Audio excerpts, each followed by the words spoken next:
हो गई है। इसकी जानकारी अमेरिका के राष्ट्रपति डोनाल्ड ट्रंप ने ट्रूथ सोशल अकाउंट पर दी है। जो पहले 1 अगस्त से जो लागू होना था 25% टैरिफ, वो अब घटकर 18% हो गया है। ये जानकारी अमेरिका के राष्ट्रपति ने ही दी है, लेकिन उसके साथ कुछ कंडीशंस भी उन्होंने लगाई हैं और शर्तें भी लगाई हैं।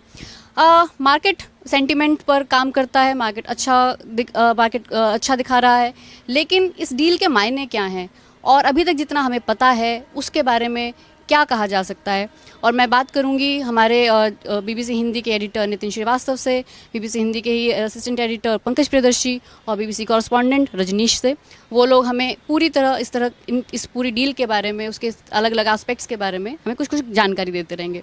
तो नितिन, मैं पहले आपसे स्टार्ट करती हूँ कि अभी जो ये डील हुई है ये सिग्निफिकेंट क्यों है इस वक्त?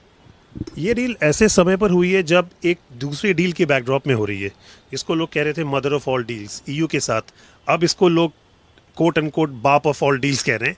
लेकिन जो मदर ऑफ ऑल डील्स थी उसका फ्रेमवर्क अग्रीमेंट बहुत लंबे समय से चल रहा था। ये जिस तरह से हशश तरीके से हुई है और एक अग्रीमेंट पे पहुंचने की बात हो रही है, तो थोड़ा सा जल्दबाजी है। ये एक तरह का यूफोरिया जितना देखने को मिल रहा है इस डील पर। ऑफ कोर्स जो डेटा है वो इंडिया के फेवर में है, क्योंकि 18% का निगोशिएट करना साउथ एशिया में सबसे बेहतर पर है। पाकिस्तान भी 19% पर है, बांग्लादेश ज़्यादा है, चाइना ज़्यादा पर। तो उस तरह से इंडियन गवर्नमेंट के लिए एक दिलचस्प खबर है। बट सरप्राइज एलिमेंट फिर इस बार ट्रम्प का ही रहा। सरप्राइज एलिमेंट्स की उन्होंने अपनी शर्तें भी उसमें लगाई। उन्होंने कहा है कि रशिया से ऑयल नहीं खरीदेगा भारत। एक तो उन्होंने यही बात कही है। मैं रजनीश के पास जाऊंगी। रजनीश, जो जो कंडीशंस उन्होंने बताई हैं, एक तो कि ऑयल वहाँ से आप नहीं खरीदेंगे या आप इतने $500 बिलियन का कारोबार करेंगे, मतलब अमेरिका के गुड्स को आप खरीदेगा भारत। ये इन सबको आप कैसे देखते हैं? देखिए, भारत के लिए 3 मुश्किलें हैं जो ट्रंप ने जो शर्तें रखी हैं। पहला ये कि इंडिया रूस से तेल नहीं खरीदेगा। उन्होंने खुद बताया, हालांकि भारत ने इस पर कुछ कहा नहीं है कि भारत तेल नहीं खरीदेगा। दूसरी बात उन्होंने कही कि भारत जो अमेरिका से सामान आएंगे उस पर 0 टैरिफ लगाएगा। भारत ने इस पर भी कुछ नहीं कहा। तीसरी बात उन्होंने कही कि भारत $500 बिलियन का अमेरिकी उत्पाद खरीदेगा। भारत ने इस पर भी कुछ नहीं कहा। और तीनों जो शर्तें हैं भारत के लिए बहुत मुश्किल है। रूस और भारत का संबंध हम सबको ही जानते हैं, ऐतिहासिक संबंध है, दोनों के बीच स्ट्रेटजिक पार्टनरशिप है। किसी तीसरे देश के कहने पर भारत रूस से तेल न खरीदे, ये भारत की विदेश नीति पर सवाल उठेगा। अपोजिशन पार्टियां उठा भी रही हैं कि फिर भारत का स्ट्रेटजिक ऑटोनॉमी क्या है। दूसरी बात वो कह रहे हैं कि भारत $500 बिलियन का अमेरिकी सामान खरीदेगा, ये भी मुश्किल है। आप 2024 का जो दोनों के बीच बायलैटरल ट्रेड है देखें तो गुड्स और सर्विस दोनों मिला दें तो $212 बिलियन का है। अगर दोनों को कर दें तो भारत वहाँ अमेरिका यहाँ पर $81 बिलियन का सामान बेच रहा है, गुड्स और सर्विस दोनों मिलाकर। तो बहुत ह्यूज फर्क है 212 बिलियन $81 बिलियन और $500 बिलियन में। तो इसको कब पूरा किया जाएगा इसके बारे में कुछ पता नहीं है। ट्रंप ये भी कह रहे हैं कि एग्रीकल्चर प्रोडक्ट को भी इंडिया शामिल करेगा और 0 टैरिफ लगाएगा, 0 टैरिफ तक ले जाएगा। भारत ने इस पर कुछ नहीं कहा है और ये बहुत ही संवेदनशील मुद्दा है कृषि भारत के लिए। भारत यहाँ पर जो कृषि तबका है एक बड़ा वोट बैंक है। मोदी सरकार उसको नाराज़ करेगी, ये बड़ा सवाल है अभी। लेकिन अभी देख रहे पंकज जी, सेंसेक्स आप देखो या मार्केट को देखो, उसमें तो उछाल आपको दिख रहा है। तो एक तरह से बहुत टाइम से जो एकदम मार्केट डाउन था वो तो सबकी नज़र में ही था, लेकिन कम से कम उसमें कुछ उछाल आया है। उसको आप कैसे देखते हैं? देखिए, मार्केट सेंटीमेंट तो इन सब चीज़ों पर इनिशियल जो उनका रिएक्शन होता है वो इस तरह ही होता है।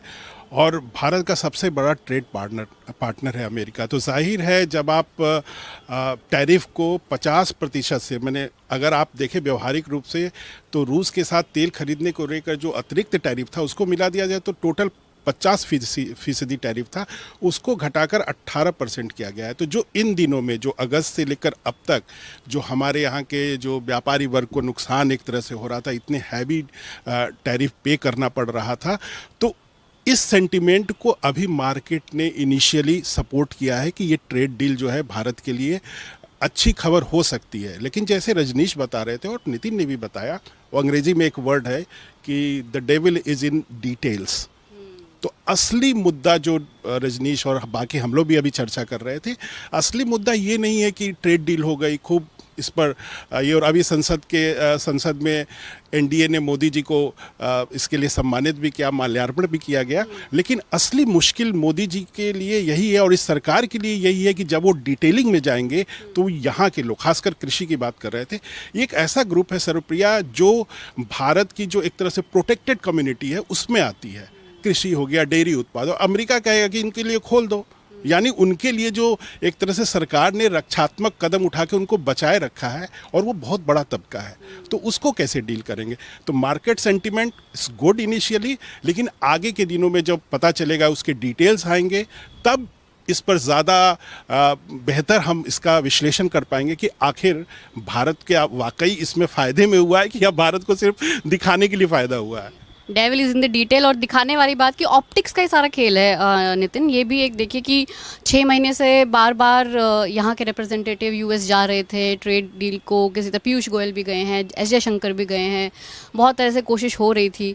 तो 6 महीने में जो अभी हासिल किया, तो क्या आप उसको ये देखेंगे कि ये हमारी जो इंडिया की जो फॉरेन पॉलिसी है उसकी एक तरह से जीत है, या कुछ आप उसको क्या कहेंगे? मैं इसको उसी शब्द पे जाऊंगा जो आपने शुरू किया, ऑप्टिक्स है, बड़ा अच्छा ऑप्टिक्स है। पहले बात करते हैं भारतीय फॉरेन पॉलिसी की। पिछले कुछ दिनों से भारत की फॉरेन पॉलिसी बहुत ज़बरदस्त तरीके से स्ट्रगल कर रही है। साउथ एशिया की फॉरेन पॉलिसी अगर आपने अपने इमीडिएट नेबर्स की पॉलिसी लें, पैन एशिया में जाएं, साउथ ईस्ट एशिया में भारत की प्रेजेंस देखें, मिडिल ईस्ट में सैकड़ों हज़ारों दौरे आउटरीच के बाद जब टर्की और दूसरे मुल्कों के अलायंस बनते हैं जिसमें वो भारत को अलग थलग कर देते हैं, उसके बाद जब आप ग्लोबल और पैन एशिया के भी बियॉन्ड जाए, यूरोप में जाए, अमेरिका में जाए, ईयू के साथ एग्रीमेंट के अलावा और यूके के साथ जो एक बहुत लंबे समय से बात चल रही थी एग्रीमेंट की, उसके अलावा कोई बड़ा हासिल नहीं है। इम्पॉर्टेंट ये है कि इस डील से भारत को दो तरह का तराजू जब एक तरफ नीचे जाता है तो दूसरी तरफ उठता भी है। तो जो नुकसान हो सकता है वो क्या होगा? अब उसमें कॉम्प्रोमाइज़ होगा रशियन ऑयल।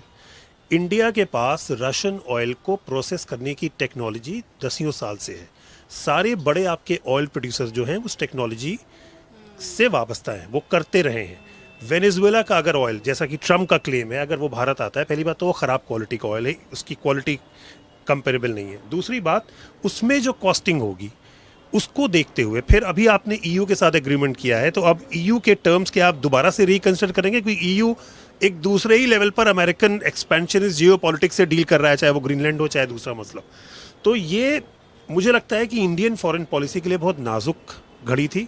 ये फेस सेवर कहूँगा, ये जो डील हुई है 18% एक तरह से अभी फेस सेविंग है, बट अभी चैलेंजेस और हैं, क्योंकि अभी चाइना और जो आपके पुराने एलाइज हैं रशिया की तरह, चाइना तो चलिए आपका एलाई नहीं है, उनका रिएक्शन आना बाकी है। वो इसको कैसे देखते हैं, अब वो क्या टर्म्स एंड कंडीशंस रखेंगे, वो देखने वाली बात जी। और वही कि जब रशिया से अभी, क्योंकि रशिया यूक्रेन का जो पूरा कॉन्फ्लिक्ट चल रहा है, उसमें जब भारत ने रशिया से ऑयल खरीदना शुरू किया तो काफ़ी पैसा भी बचाया उसमें रजनीश।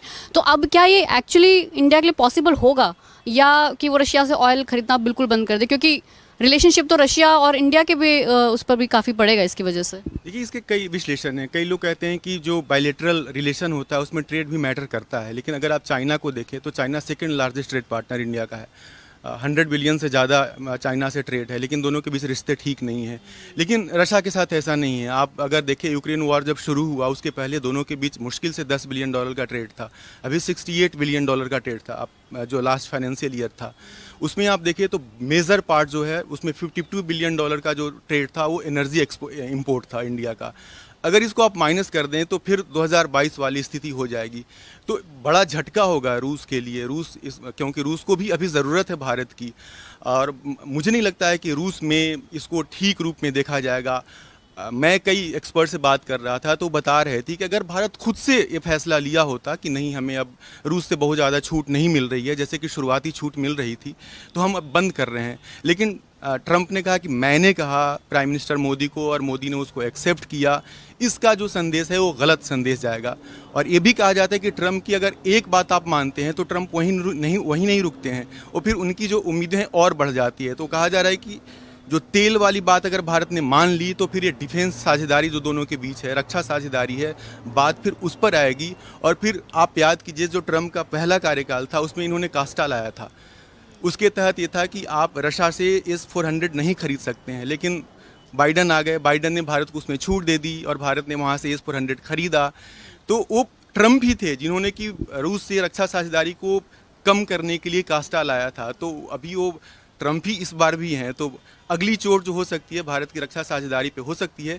और भारत वाकई में मतलब इसके लिए बहुत मुश्किल है कि वो रूस के साथ रहे, छोड़े, खुलकर रहे, कैसे रहे, भारत के लिए बहुत मुश्किल चुनौती है अभी। और इस वक्त तो जिस तरह से पूरा ट्रंप ने एक थोड़ा सा वर्ल्ड ऑर्डर हिला दिया है, पंकज जी, आप उसको कैसे देखते हैं? क्योंकि देखिए अब चाइना ऑलरेडी, इंडिया और चाइना के रिश्ते उतने ठीक नहीं है, पाकिस्तान से कभी भी ठीक नहीं है ना। अब रशिया भी जो इंडिया का दोस्त माना जाता था, उसके साथ भी शायद उस पर कुछ डेंट पड़ सकता है। और रशिया, चाइना या उस तरह से अपनी साझेदारी उनकी अलग है। तो आप ये इंडिया को इससे क्या और आप सोच सकते हैं कि क्या डेंट पड़ सकता है? देखिए, भारत के लिए मुश्किल थी, लेकिन जैसा कि कहा जाता है कि पोस्चरिंग जो होती है वो बहुत मायने रखती है। आपको याद होगा जब नरेंद्र मोदी चीन गए थे, पुतिन भी आए थे, तो एक तस्वीर आई थी तीनों की एक साथ में, शी जिनपिंग, पुतिन और नरेंद्र मोदी की। उस पर डोनाल्ड ट्रंप की टिप्पणी आपको याद होगी कि शायद भारत हमारे हाथ से निकल गया। लेकिन जैसा कि रजनीश बता रहे थे, अमेरिका की एक, खासकर ट्रंप की एक पॉलिसी है कि वो लादना बहुत अच्छी तरह जानते हैं। और भले ही भारत में इंटरनल जो डोमेस्टिक हमारे वो कह सकते हैं लोग हैं, वो भले ही ये समझते हो कि भारत का रुख बहुत कड़ा रहा है, लेकिन अगर आप पिछले कुछ दिनों में जब से ट्रेड डील लागू हुई थी, अंदर ही अंदर बहुत सारी चीज़ें चल रही थी। अब इस बजट का मैं सीधा सा उदाहरण बताता हूँ, फिर उसको फॉरेन पॉलिसी से जोड़ेंगे। चाबहार पोर्ट को लेकर भारत ने सीधे सीधे विड्रॉ कर लिया। दूसरा, न्यूक्लियर पावर सेक्टर को खोलना, ये अमेरिका के लिए एक बहुत बड़ा सेक्टर है जो वो चाहता था कि भारत में खुले। जो हार्ले डेविडसन को लेकर ट्रंप ने उसका उदाहरण दिया था कि भारत में जब उसने भारत को कहा था कि बहुत ज़्यादा टैरिफ लगाता है, अब उस पर भी भारत ने थोड़ा बैक किया है, 30% तक ले गए थे जो 50% था। तो इस तरह की चीज़ें, विस्की है, इन सब सारी चीज़ों को लेकर भारत जो है पिछले कुछ दिनों से ही देखे तो अमेरिका के सामने, मैं कहूँ तो ये बड़ा नहीं कहना चाहिए कि भारत एक तरह से कॉम्प्रोमाइजिंग मोड में आ रहा था। तो भारत की फॉरेन पॉलिसी पे यही सवाल उठाए थे, क्या आप दिखाने के लिए ये पिछले कुछ दिनों से चल रहा था, या वाकई आप नए गठबंधन को लेकर सीरियस थे जिसमें चाइना और रूस भी शामिल था, जो चाइना +1 कहा जाता है। और भारत के सामने एक और मुश्किल आई थी डिप्लोमेटिकली, जो पाकिस्तान के साथ उसका संघर्ष हुआ था। और ट्रंप ने हर मोर्चे पर जाके भारत को एक तरह से एम्बैरेस किया। उसने संघर्ष विराम से लेकर विमान गिराए जाने से लेकर, उसमें कई सारी चीज़ें ऐसी थी जिसमें भारत ने, नरेंद्र मोदी ने या भारत की सरकार ने खुल के कुछ कहा भी नहीं। तो फॉरेन पॉलिसी को लेकर मुझे लगता है इन सब ट्रेड डील से लेकर जो run up to the final trade deal हुआ है, उसमें भारत के ऊपर कई सवाल उठे हैं, जिन पर हमको लगता है आने वाले दिनों में विपक्ष उनसे सवाल पूछेगा। संसद का सत्र भी चल रहा है। नितिन, मैं एक और सवाल पूछना चाहूँगी, जो बाकी देशों की अपेक्षा जो डील इंडिया ने क्रैक की है, वो सही, वो बेटर है या उनके समकक्ष है, क्या है?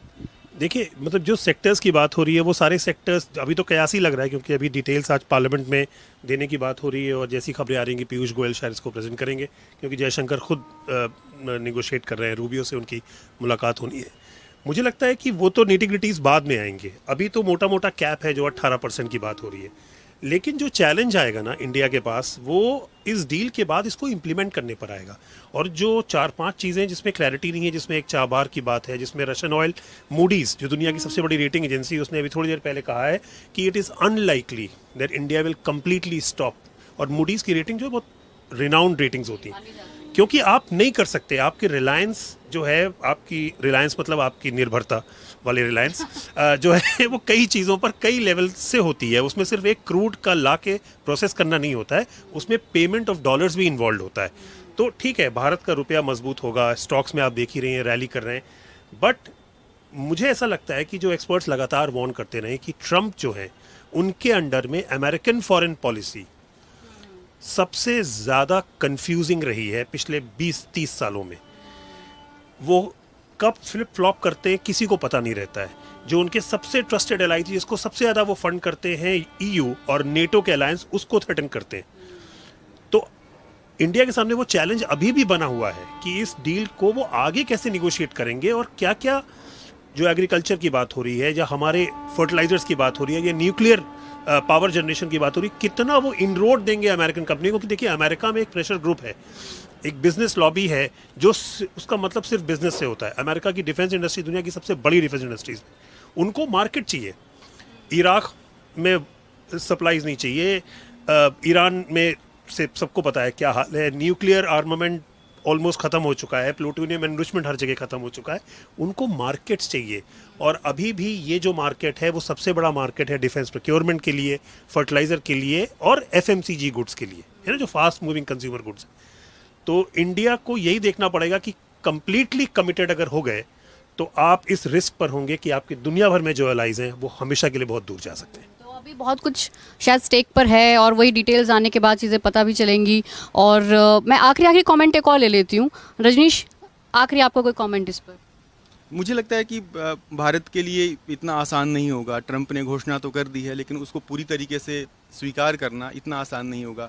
जैसे 0% जो कह रहे थे टैरिफ करने वाले, तो मैं एक एक्सपर्ट का कमेंट पढ़ा, उन्होंने कहा कि हो सकता है कि भारत एक दो चीज़ों में 0% कर दे, और ताकि ट्रंप अपना फेस बचाने के लिए बोले कि देखो मैंने भारत को मजबूर कर दिया 0% करने के लिए।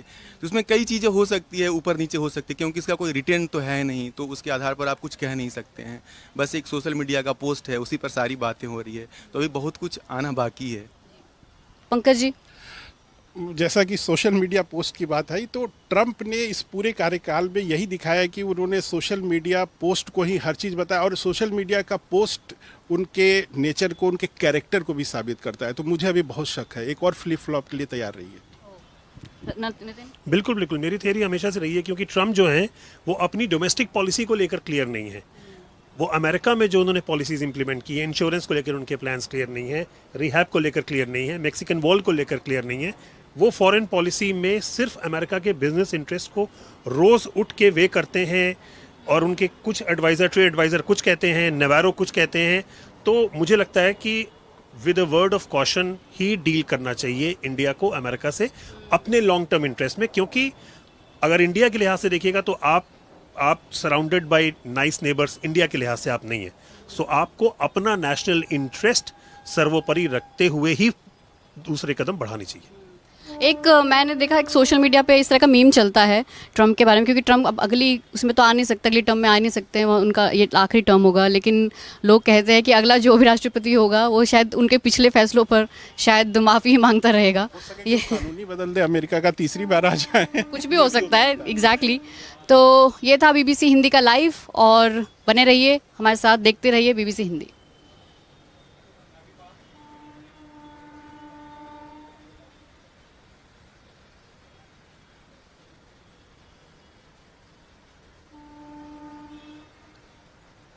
Done? Okay.